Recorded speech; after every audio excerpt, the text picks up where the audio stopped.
Imported हुकूमत की इंतकामी कार्रवाइयाँ। सिंध में अपोजिशन लीडर हलीम आदिल शेख लाहौर से गिरफ्तार। सादा लिबास में मलबूस एहलकारों ने रहनुमा PTI को होटल से हिरासत में ले लिया। नामालूम मकाम पर मुंतकिल कर दिया गया। गिरफ्तारी की CCTV फुटेज बोल न्यूज़ ने हासिल कर ली। हलीम आदिल शेख की बेटी ने बाप की गिरफ्तारी को अगवा करार दे दिया। कहा, वालिद की जान को खतरा है, उन्हें कुछ हुआ तो मैं इन तमाम अफराद को बेनकाब करूंगी जो इसके पीछे हैं।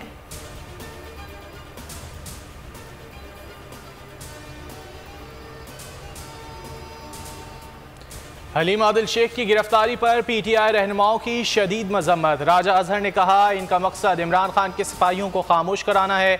हलीम आदिल शेख झुकने वाले नहीं। इमरान इस्माइल बोले, खदशा है हलीम आदिल को सिंध हुकूमत के गुंडों ने अगवा न कर लिया हो। किसी किस्म का नुकसान हुआ तो जिम्मेदार सिंध हुकूमत होगी। मैं अपनी लिए इस्लामाबाद आ रहा था और ये बिल्कुल इस्लामाबाद की जुरिस्डिक्शन है जहाँ से मुझे अरेस्ट किया जा रहा है, क्योंकि ये टूल प्लाजा यहाँ से शुरू हो जाता है। और अतर बिन अल्लाह साहब ने हमें एक बेल भी ग्रांट की हुई है, हमें उन्होंने बेल दी हुई है, तो ऐसी सूरत हाल में हमें गिरफ्तार करना गलत है। बहरहाल मुझे सुबह उन्हीं की अदालत में पेश होना था, इस्लामाबाद हाई कोर्ट में जाना था और वहां से जाके अपनी बेल हासिल करनी थी। ये मुझे अंदर बंद कर दें, ये मुझे जान से मार दें, ये कुछ भी कर दें, इससे कोई फर्क नहीं पड़ता। मेरे ख्याल में हमें अपना काम करना चाहिए। शहबाज सरकार हक और सच की आवाज़ बुलंद करने वालों से खौफजदा।